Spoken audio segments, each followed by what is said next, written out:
As of recording this video, it's just been over a week since the release of the Shadow of the Erdtree story trailer. And being the absolute menace to society that is Miyazaki, we have been left with more questions than answers. But instead of tackling any more of those questions, I want to take us back to the original gameplay trailer, where there was something that was really overlooked. So please, put on your big boy pants, get off the potty, and enjoy, hell, even grab some prawns if you want, as we delve into Tanith and her foreign land she hails from, and everything that has to do with the DLC. Ever since Elden Ring's release, I feel personally that Tanith and her people have been heavily overlooked. Now, most people group this foreign land we hear about from Tanith's items as being part of the group of lands outside the lands between that were conquered and cultivated by the Tarnished. But I actually believe that Tanith's people, their foreign land, is a bit different. Tanith's mask tells us she comes from a foreign land. Now, lands outside the lands between might seem foreign, but we actually know stuff about them. For example, we're told multiple times about the land of reeds. So if a land like the land of reeds, which is outside the lands between, isn't considered foreign, what makes this land Tanith's from foreign? The only other time that I'm aware of that foreign is used in an item to describe a land has to be Eocade. Now, I've probably butchered the bloody hell out of Eocade, and if you have a different opinion of how to say it, that's completely fine. But I do just want to let you know, I do have a snake called Murgo, aka Murgologo, so I will send him on you in the night. Just like Nagini inside of Harry Potter, so you know, just bear that in mind. We're not given much towards the story of Tanith and her people, but there are little breadcrumbs like Hansel and Gretel, and we are going to scoff them up. Only we're going to kill the bad witch before she can cook us and keep all the knowledge for ourselves. So good and tasty. The mask of House Mariah is almost identical to Tanith's consort mask. This is not an unintentional design choice. Using both information from the consort mask and House Mariah, we can piece together a story towards what this foreign land is, its people, its culture, and what importance it will have for the DLC. We know from the Mariah's mask that the Mariah family has a dual history spanning generations. They've been around a long time. The question we need to ask now though is, where are they from? If Tanith's mask and Mariah's mask do bridge a connection, where on earth is Mariah and Tanith from? I've been stewing on the possibility of where they are from for about a month now. This is my theory. I'm aware how batshit insane it's going to sound, but before you write a hate comment, please bear with me and listen to what I have to say, at least before writing that hate comment, so you understand my point of view fully. I believe that Tanith and House Mariah originate from the Land of Shadows. What really started me down this rabbit hole had to be the martial arts style that is seen within the DLC trailer. Throughout time, martial arts and fist-to-fist combat have been described as dances, and I think that might be the true occupation of Tanith as we read about in the Consort Mask. The Consort Mask tells us that Tanith was a dancer in a foreign land when Rykard and her first met.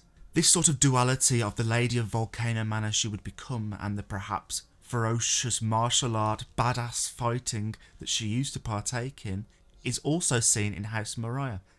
They were both Castellians and executioners, as detailed specifically inside of their items. Something I quickly brushed over was the fact that Tanith and Rykard did in fact meet in this foreign land. That in of itself has so many implications if this is the Land of Shadows. Now, if this foreign land is the Land of Shadows and Rykard and Tanith did meet there, then that would mean that Rykard had been to the Land of Shadows, predating Miquella and predating everything we thought we knew about travel to the Land of Shadows. I know how schizophrenic this all sounds, but I think there might be another way to actually get to the Land of Shadows that we don't know about.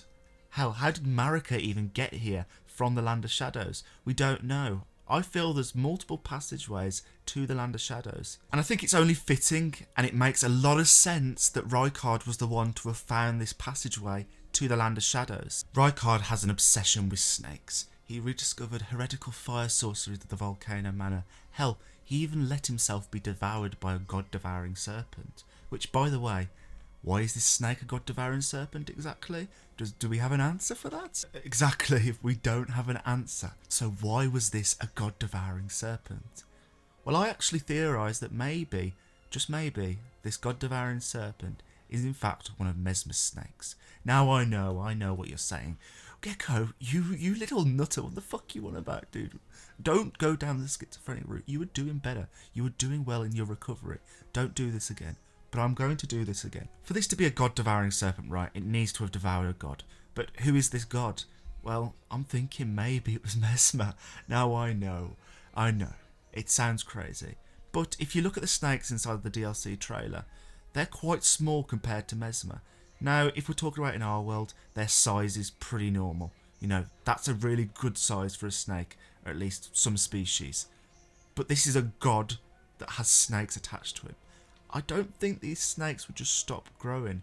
I think, like, say, Fenrir, it's just going to keep growing and growing and growing and growing until it's massive. And I think that might be what the god-devouring serpent is. Hell, that's even without considering the fact that Rykard rediscovered all this snake shit, all the fire heretical shit, all these sorceries and incantations. He rediscovered them. He didn't create them. So, who actually created them? Well, I think it was Mesmer before he was devoured. Considering all the snake stuff predates Rykard, he didn't create that shit, that makes you think maybe this place was a base of operations for Mesmer, as apart from Rykard, he's the only person that I can think of that has this obsession with snakes and is associated with snakes. This would also give an explanation as to how Rykard got to this foreign land, perhaps when he was venturing into the Volcano Manor, when he was delving into its past, he found a way to the Land of Shadows, where he would then subsequently find Tanith, and that would set everything in motion. Something I find really interesting is in the Consort's Mask it says that when Tanith saw Rykard be devoured by the god-devouring serpent, it was then she was truly charmed by him and was the only human to stay by his side. Well, why is that the case? Why was she charmed by him in that moment? Well, if she's from the Land of Shadows, and we know that Mesmer has his tyranny inside the Land of Shadows, maybe Tanith's people were on the side of Mesmer in this battle long ago. Or perhaps due to Mesmer's tyranny upon the Land of Shadows, maybe snakes are associated with power, and she sees that power in Rykard now. A question you might be having now is, if Mesmer was devoured by the god-devouring serpent, how are we seen fighting him inside of the DLC trailer?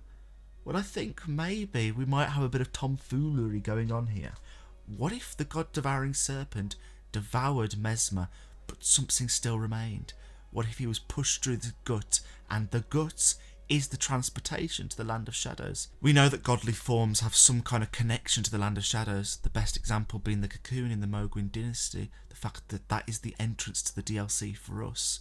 But who's to say that the entrance to the DLC for Rykard was not the gut of this serpent that perhaps belonged to Mesmer long ago, the same snake that perhaps devoured Mesmer and his chair and transported him to the Land of Shadows? I believe that perhaps after Mesmer finished his conquest of the Land of Shadows, he actually returned to the Lands Between. The pathway to the Land of Shadows was shut off, so light or life could not enter. And I believe after that Mesmer may have taken up home in what would become the Volcano Manor, creating all these snake sorceries, all these fire sorceries, all this heretical shit that would become the Volcano Manor. I believe that then maybe, just maybe, he might have got complacent after the millennia lying in this Volcano Manor, and he decided he wanted to return to what was his home. After all, he did conquer it from what we know.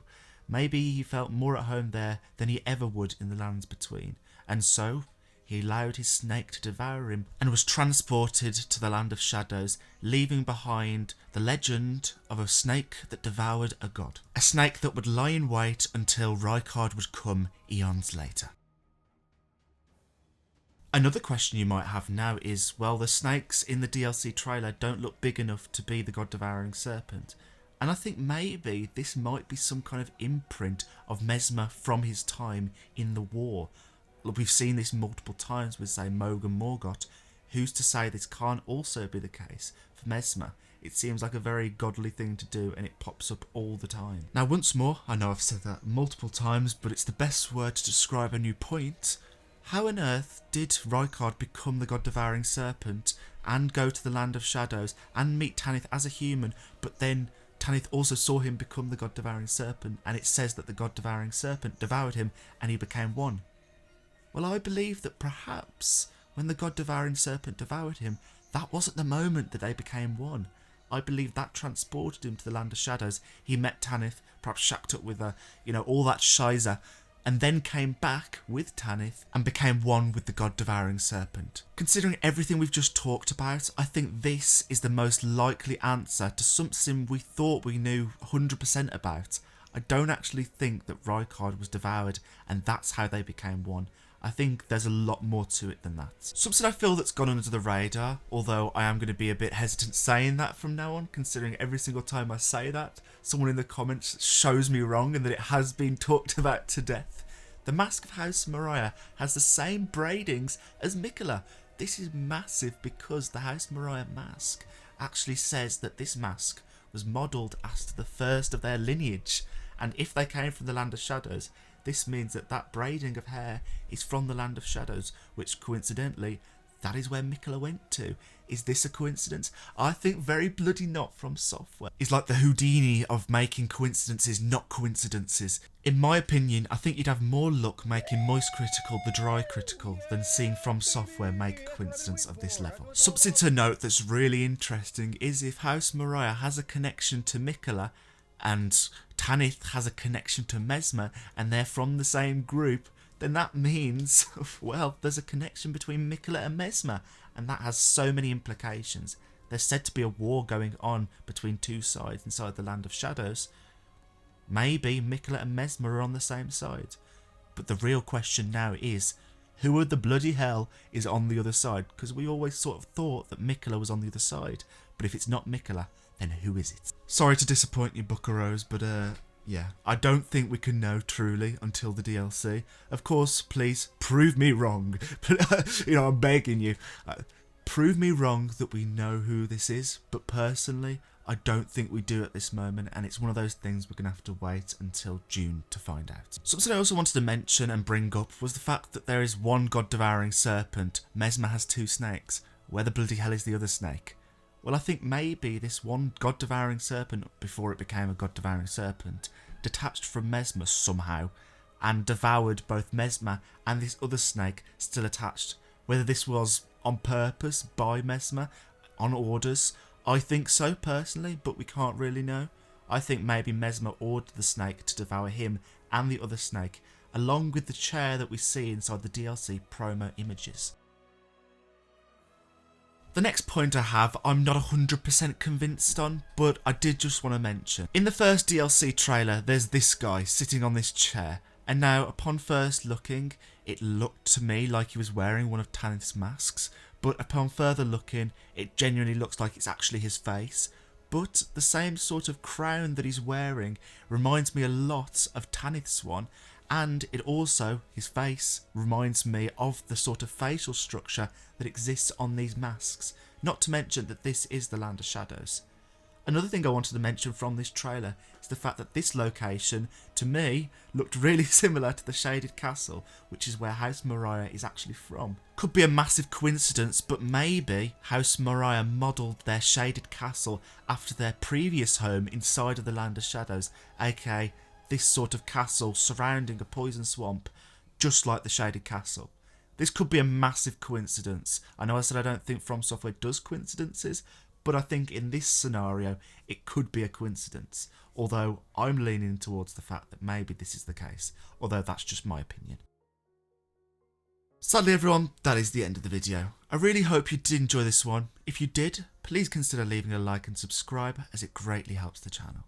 I know a few people on the last one said it was too quiet. I freaked out, I was annoyed with myself because I was like, oh god, I'm going to make this video less loud because that's what other people had said before. But then I've made it too quiet in the last one, so I hope this video had better audio quality.